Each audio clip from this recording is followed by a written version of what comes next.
ஞானானந்தமயம் தெய்வம் நிர்மலஸ்படிகாகிருதிம் ஆதாரம் சர்வ வித்யாநாம ஹயக்ரீவம் உபாஸ்மகே. நேயர்கள் அனைவருக்கும் அஸ்ட்ரோ கேஎஸ் ஐயங்காரின் பணிவான நமஸ்காரங்கள். மாத பலன் விஸ்வாவசு வருஷம் சித்திரை மாதம் 14/4/2025 14/5/2025 வரலும் உண்டான பலன்கள். இந்த சித்திரை மாதம் என்பது வருஷத்தின் முதல் நாள், தமிழ் ஆண்டின் முதல் நாள். ஏற்கனவே தமிழ் புத்தாண்டு பலன்கள் தனியாக போட்டிருக்கேன், பாருங்க. இப்போ இந்த புது மாதத்தின், அதாவது சித்திரை மாதத்தின் பலனில் முதல்ல இந்த மாதத்தினுடைய கிரகச்சாரங்கள் என்னென்ன மாற்றங்கள் வருது, அது தவிர இந்த மாதத்தில் வரக்கூடிய, அதாவது கிரகங்களுடைய மாற்றங்கள் என்னென்ன இருக்குது அப்படின்றத பார்ப்போம். அதுக்கப்புறம் இந்த மாதத்தினுடைய பலன்கள் என்னென்னன்றதை பார்ப்போம், ஒரு ராசியாக. அதற்கு பிறகு இந்த மாதத்தில் எந்தெந்த ராசிக்காரர்களுக்கு சந்திராஷ்டமம் வருது, என்னென்ன நாட்கள் அப்படின்றதையும் பார்க்கலாம். முதல்ல இந்த மாதத்தினுடைய கிரகச்சாரங்கள், அதாவது கோள்களின் மாற்றங்கள் என்னென்ன அப்படின்னு பார்ப்போம். சித்திரை மாதம்னு சொன்னோம் என்னன்னா, மேஷத்தில் சூரியன் உச்சம் பெற்று போயிருக்கக்கூடிய காலகட்டம். மேஷத்தில் சூரியன் இருக்கக்கூடிய காலகட்டத்தை சித்திரை மாதம்னு சொல்கிறோம். புது வருஷமும் பிறகுறது. 2ஆம் இடம்னு சொல்லக்கூடிய ரிஷபத்தில் குரு, கடகத்தில் செவ்வாய் நீச்சப்பட்டு போகிறார். அது தவிர கன்னியில் கேது. இந்த மாதத்தில் சனி பகவான் சித்திரை மாதத்தில் கும்பத்தில் ஆட்சி பெற்ற மூல திரிகோண வீட்டில் இருக்கார். அது தவிர இந்த மாதத்தினுடைய 12வது ராசி, அதாவது மீனத்தில் ராகு, சுக்கிரன் மற்றும் புதன், இந்த 3 கிரகங்கள் இருக்கு. இந்த மாதத்தினுடைய மாற்றங்கள் என்னென்ன அப்படின்னு பார்த்தோமே, ஆனால் 26/4/2025 அன்னைக்கு ராகு கேது, அதாவது வருஷ கிரகங்கள்னு சொல்லக்கூடியது ராகு கேது 1.5 வருஷத்துக்கு ஒரு தடவை மாறுறது.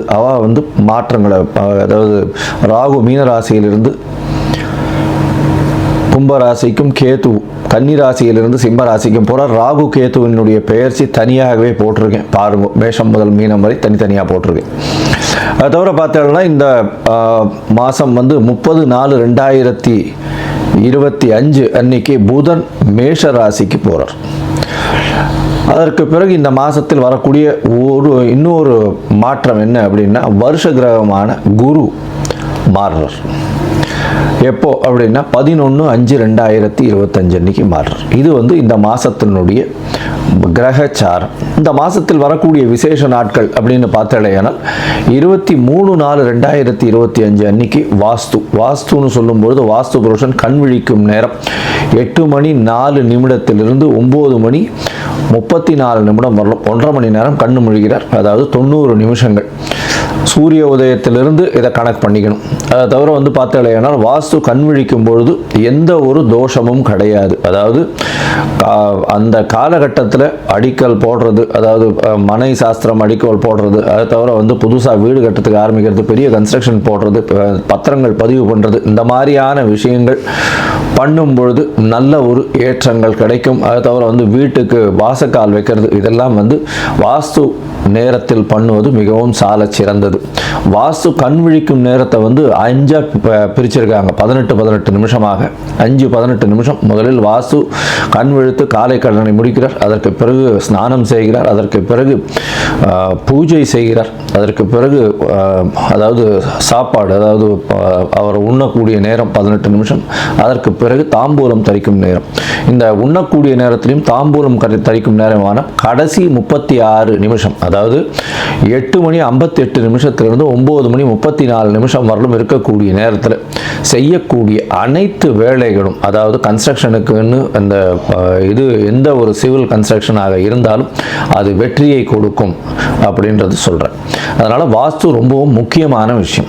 சரி, இந்த மாதத்தில் வரக்கூடிய மற்ற விஷயங்கள் என்ன அப்படின்னா, 25/4/2025 ரமண மகரிஷி, திருவண்ணாமலையில் ரமண மகரிஷியினுடைய 75வது ஜெயந்தி. அதற்கு பிறகு 27ஆம் தேதி கள்ளழகர் ஆற்றுல இறங்குறார். 27/4/2025 அன்றைக்கி அமாவாசை வேறு. அதற்கு பிறகு பார்த்தாலேயானால் 30/4/2025 அன்னைக்கு அக்ஷய திருத்தியை. அக்ஷய திருதினா வளர்பிறை திருதியை, அதாவது அமாவாசைக்கு அடுத்து வரக்கூடிய 3ஆவது நாள் அக்ஷய திருதியை. இந்த துவரம்பருப்பு அதெல்லாம் வாங்கக்கூடிய நல்ல நாள்.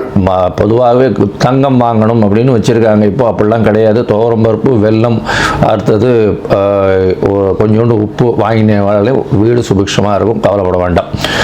அது தவிர பார்த்தோம்னா 4/5/2025 அன்னைக்கு அக்னி நட்சத்திரம் ஆரம்பிக்கிறது. அக்னி நட்சத்திரம்ன்றது உச்சகரமான வெயிலை குறிக்கக்கூடிய கிட்டத்தட்ட ஒரு 28-29 நாள் ஆரம்பிக்கிறது. இது வந்து வைகாசி மாதம் வரலும் தொடர்றதுனால ஆரம்பத்தை மட்டும் சொல்கிறோம். அதை தவிர பார்த்தேனால் இந்த அக்னி நட்சத்திரத்தின் போது பொதுவாக வீட்டினுடைய சுபகாரியங்களை எடுத்து பண்ணுறதில்லை. அதாவது கல்யாணம் எல்லா விஷயங்களும் சுபகாரியங்களை எடுத்து பண்ணுறது கிடையாது. அதனால் அக்னி நட்சத்திரத்தை தவிர்த்துருவா பொதுவாகவே. அது தவிர 12/5/2025 அன்னைக்கு சித்ரா பௌர்ணமி பெரிய விசேஷம். சித்ரா பௌர்ணமி அப்படின்னு சொல்லக்கூடியது மதுரை வைகை ஆற்றுல இறங்குறது பெரிய விசேஷமாக சொல்லக்கூடியது. கள்ளழகரும் இறங்குறாரு வைகையில், சித்ரா பௌர்ணமி அன்னைக்கு இறங்குறார். இந்த காலகட்டத்தில் பார்த்தலையானா இந்த சித்திரை மாதம் நல்ல ஒரு ஏற்றமான மாதமாக இருக்குது. இந்த ஏற்றமான மாதத்தில் மாற்றங்கள், அதாவது ஒரு ராசிக்காரர்களுக்கும் மேஷம் முதல் மீனம் வரை என்னென்ன மாற்றங்கள் இருக்குன்றதையும் பார்க்கணும். அதை தவிர பார்த்தலையானால் இந்த மாதத்தில் குருவும் சுக்கிரனும் பரிவர்த்தனை யோகத்தில் இருக்கா. இந்த மாதம் 11/5/2025 வரலும் பார்த்தோம்னா குரு சுக்கிர பரிவர்த்தனை யோகம் பெரிய விசேஷம். சூரியன் உச்சம் பெற்று போயிருக்கார், அதுவும் மிகப்பெரிய விசேஷம். சனி ஆட்சி மூல திரிகோண வீட்டில் இருக்கிற பெரிய ஏற்றத்தை கொடுக்கக்கூடிய காலகட்டம். அது தவிர வந்து சுக்கிரனும் புதனும் சேர்ந்து, அதாவது சுக்கிரன் உச்சம் பெற்று புதன் நீச்சம் பெற்று இருக்கிறதுனால நீச்ச பங்கம் அடைஞ்சு ராஜயோகத்தை கொடுக்கக்கூடிய காலகட்டமாக இருக்குது. சரி, இது எந்தெந்த ராசிக்காரர்களுக்கு கொடுக்கறது அப்படின்னு மேஷம் முதல் மீனம் வரை பார்க்கலாம். அதற்கு முன்னாடி என்னுடைய மொபைல் நம்பர் ஸ்க்ராலிங்கில் போயின்னு இருக்கும். உங்களுக்கு அஸ்ட்ராலஜிக்கல் கன்சல்ட் தேவைப்பட்டது ஏனால் நீங்கள் எனக்கு ஃபோன் பண்ணுங்க. உங்களுடைய date, time, place of birth, உங்களுடைய பெயர், தாய் தகப்பனார் பெயர் இதுவரெல்லாம் அனுப்புங்க. என்னுடைய கட்டணம் என்னன்னு சொல்கிறேன். அந்த கட்டணத்தை செலுத்திட்டு அப்பாயின்மெண்ட் எடுத்துக்கோங்க. உங்களுடைய ஜாதகத்தை போட்டு அதில் சந்தி இருக்கான்னு பார்த்து, லக்ன சந்தி, ராசி சந்தி, நட்சத்திர பாத சந்தி, லக்ன பாத சந்தி இதெல்லாம் இருக்கான்றதை பார்க்கணும். பார்த்துட்டு உங்களுடைய இப்போ நடக்கக்கூடிய தசா புக்தி அந்தரம் சூக்ஷ்மம் எப்படி இருக்குது, இப்போ நடக்கக்கூடிய கோச்சாரம் எப்படி இருக்குன்றதை பார்த்துட்டு உங்களுக்கு உண்டான பலன்கள் என்ன அப்படின்றதையும் எளிய பரிகாரங்களும் வந்து சொல்கிறேன் நான். சரி, இந்த மாதம் சித்திரை மாதம் விஸ்வாவசு வருஷம் என்ன ஒரு ஏற்றத்தையும் மாற்றத்தையும் கொடுக்கும் அப்படின்றத ஒரு ராசியாக மேஷம் முதல் மீனம் வரை பார்க்கலாம். தனுசு, மூலம், பூராடம், உத்திராடம் இந்த 3 நட்சத்திரம் 9 பாதங்களை கொண்ட ராசி. ராசியின் அதிபதி அப்படின்னு சொல்லக்கூடியவர் குரு. இந்த விஸ்வாவசு வருஷம் சித்திரை மாதத்தில் பார்த்தாலேயானால் உங்களுடைய ராசிநாதன் 6ஆம் இடத்துல இருக்கிறார். ராசிநாதன் 6ஆம் இடத்துல இருக்கிறது அப்படின்னு பார்க்கும்பொழுது உங்களுக்கு புதிய வேலை வாய்ப்பு கிடைக்கக்கூடிய வாய்ப்புகள் உண்டு. புதிய வீடு மனை வாங்கக்கூடிய வாய்ப்பு, புதிய கடன் அமையக்கூடிய வாய்ப்பு நிச்சயமாக இருக்கும். போட்டிகளில் வெற்றி பெறக்கூடிய வாய்ப்புகள் நிச்சயமாக உண்டு. உங்களுடைய ராசிக்கு பார்த்தாலேயானால் பொதுவாகவே இந்த மாத கிரகங்கள்னு சொல்லக்கூடிய சூரியன், செவ்வாய், புதன் மற்றும் சுக்கிரனுடைய மாற்றங்களை வச்சு தான் வந்து மாதத்தினுடைய பலன்கள் சொல்லுவோம். இந்த மாதத்தில் பார்த்தாலேயானால் உங்களுடைய ராசிக்கு 6ஆம் இடத்துல இருக்கக்கூடிய உங்களுடைய ராசிநாதன் பரிவர்த்தனை யோகம் பெறுறார். 4ஆம் இடத்துல வந்து 6ஆம் அதிபதியும் 6ஆம் இடத்துல உங்களுடைய ராசி அதிபதியும் இருக்கிறது, 4ஆம் அதிபதியும் இருக்கிறது, பரிவர்த்தனை யோகத்தை கொடுக்கிறது. இதன் மூலியமாக உங்களுடைய ராசியின் அதிபதி 4ஆம் இடத்துல சுகஸ்தானத்தில் வந்து ஆட்சி பெற்று போகிறது பெரிய விசேஷத்தை கொடுக்கக்கூடிய காலகட்டமாக அமையப்படுது. இந்த காலகட்டத்தில் பார்த்தாலேயானால் உங்களுடைய ராசிக்கு 6ஆம் அதிபதியும் ஆட்சி பெறுறார். அதனால் உடல் நலத்தில் கொஞ்சம் ஜாகிரதையாக கவனமாக இருக்கிறது ரொம்பவும் நல்லது. புதிய முயற்சிகள் எல்லாமே வெற்றி பெறும். எதனால் வெற்றி பெறும் அப்படின்னா இந்த மாதத்தில் வந்து 26/4/2025 அப்போ, அதாவது சித்திரை மாதம் ஒரு 10-11 தேதியில் வந்து ராகு கேதுவும் மாற்றங்கள் ஏற்படுறது. ராகு உங்களுடைய ராசிக்கு 3ஆம் இடத்துக்கு வரார், கேது உங்களுடைய ராசிக்கு 9ஆம் இடத்துக்கு வரார். இதன் மூலியமாக பார்த்தாலேயானால் உங்களுடைய முயற்சிகள் எல்லாமே வெற்றி பெறும். பெரிய முயற்சிகள்லாம் எடுத்து அதில் வெற்றி காணக்கூடிய வாய்ப்புகள் உண்டு. சிறு சிறு தோல்விகள் வரா மாதிரி இருந்தாலும் அதை தவிர அதை தாண்டி நீங்கள் வெற்றியை நிச்சயமாக சுவைக்கக்கூடிய காலகட்டமாக அமைய போகிறது. இந்த மாதத்தில் உங்களுடைய ராசிக்கு பார்த்தோம்னா 4ஆம் இடத்துல 7/10 அதிபதி நீச்சம் பெறுறார். என்ன சார் இப்படி சொல்லிட்டீங்க, 7/10 அதிபதினு சொன்னீங்கன்னா தொழில் ஸ்தானாதிபதி நீச்சம் பெறுறது எந்த விசேஷம் அப்படின்னா கவலைப்பட தேவையில்லை. நீச்ச பங்கம் அடைகிறார். நீச்ச பங்கம் அடைகிறதன் மூலியமாக அதீதமான ராஜயோகத்தை கொடுக்கக்கூடிய காலகட்டமாக அமைய போகிறது. உங்களுடைய ராசிக்கு பார்த்தோம்னா பண வரவருக்கு கம்மி இருக்காது. ஏன்னா குரு உங்களுடைய ராசிநாதனே 2ஆம் இடத்தையும் பார்க்குறார். அதனால் தனஸ்தானத்தை தனக்காரகன் பார்க்கறது பெரிய விசேஷத்தை கொடுக்கக்கூடிய காலகட்டம். அதை தவிர பார்த்தேன் இந்த மாசத்துல புதன் உங்களுடைய ராசிக்கு 4ஆம் இடத்துல நீச்சப்பட்டு ஒரு 15 நாள் இருக்கார். அதற்கு பிறகு 5ஆம் இடத்துக்கு போறார். இந்த காலகட்டம் வந்து நல்ல ஒரு ஏற்றத்தை கொடுக்கக்கூடிய வாய்ப்புகள் மிகவும் அதிகம். 5ஆம் அதிபதினு சொல்லக்கூடிய செவ்வாய் வந்து உங்களுடைய ராசிக்கு 8ஆம் இடத்துல மறைந்து நீச்சம் பெற்றிருக்கார். இதன் மூலியமாக வெளிநாட்டிலிருந்து திடீர் யோகம், திடீர் பணம் வரும். இன்சூரன்ஸ், ரேஸ், லாட்ரி இந்த மாதிரியான விஷயங்களில் திடீர் யோகம் வரக்கூடிய வாய்ப்புகள் நிச்சயமாக உண்டு. ராசிக்கு 9ஆம் அதிபதி உச்சம் பெற்று போயிருக்கார். அது வந்து ஒரு பெரிய விசேஷம். சித்திரை மாதம் எல்லா சித்திரை மாதத்துலேயும் சூரியன் வந்து சித்திரையில் அதாவது மேஷத்தில் இருக்கிறதுனால அது வந்து உச்சம் பெற்று போகிறதுக்கு நல்ல ஒரு ஏற்றம். இதன் மூலியமாக பார்த்தலையானால் தந்தையின் பணம் அந்த மாதிரியான உங்களுக்கு புதிய பதவி, புகழ், அந்தஸ்து, கௌரவம்லாம் வரும். தந்தையின் மூலியமாக வரக்கூடிய வாய்ப்பு இருந்தாலும் தந்தையின் உடல்நலத்தில் சற்று பின்னடைவு இருக்கும். ஏன்னா 9ஆம் இடத்துல கேது பகவான் போய் உட்கார்ந்துருக்கிறது அந்த அளவு விசேஷத்தை கொடுக்காது. இந்த காலகட்டத்தில் வந்து தந்தைக்கும் உங்களுக்கும் வந்து சிறு சிறு மனக்கசப்புகள் வரக்கூடிய வாய்ப்புகள் நிச்சயமாக உண்டு. மொத்தத்தில் பார்த்தலையானால் இந்த காலகட்டத்தில் உங்களுக்கு உடல் நலத்தில் ரொம்ப ஜாகிரதையாக இருக்கிறது நல்லது. இந்த தனுசு ராசிக்காரர்கள் உடல் நலத்தை ஜாகிரதையாக பார்த்துக்கிறது நல்லது. ஏன்னா 6ஆம் இடத்தின் அதிபதி ஆட்சி பெற்று போகிறது அப்படின்றதுனால உடல் நலத்தை பயணியாகிறது நல்லது. புதிய கடன் வாங்குவீங்க. போட்டிகள் எல்லாவற்றிலும் வெற்றி கிடைக்கக்கூடிய வாய்ப்பு. அதை தவிர புதிய வேலை மாற்றங்கள், வேலை ஏற்றங்கள் வரக்கூடிய வாய்ப்பு. வெளிநாடு, வெளியூர் மாநிலம் செல்லக்கூடிய வாய்ப்புகள் உண்டு. தாயின் உடல்நிலையில் நல்ல ஒரு ஏற்றம் இருக்கக்கூடிய காலகட்டம். தந்தையின் உடல்நிலையில் சற்று பின்னடைவு இருக்கக்கூடிய வாய்ப்புகள் மிகவும் அதிகம். ராசிக்கு 8ஆம் இடத்தில் செவ்வாய் போறதுனால குழந்தைகள் மூலியமாக சிறு சிறு செலவுகள் இருக்கக்கூடிய வாய்ப்புகள் நிச்சயமாக உண்டு. உங்களுடைய ராசிக்கு 3ஆம் இடத்துல சனியும் ராகுவும் சேர்ந்து இருக்கிறதுனால 2 துர்கிரகங்கள் மறைவு ஸ்தானத்தில் இருக்கிறது பெரிய விசேஷம். எடுத்த காரியங்கள் எல்லாவற்றிலும் ஜெயம்.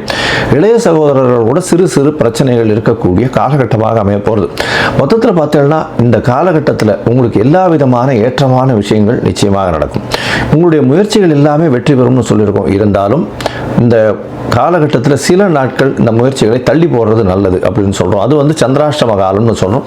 இந்த சந்திராஷ்டம காலம் அப்படின்றது பார்த்தாலேயானால் 3/5/2025 5/5/2025 வரலும் இருக்கக்கூடிய காலகட்டம். அதாவது உங்களுடைய ராசிக்கு சந்திரன் 8ஆம் இடத்துல மறைந்து இருக்கக்கூடிய காலகட்டம்.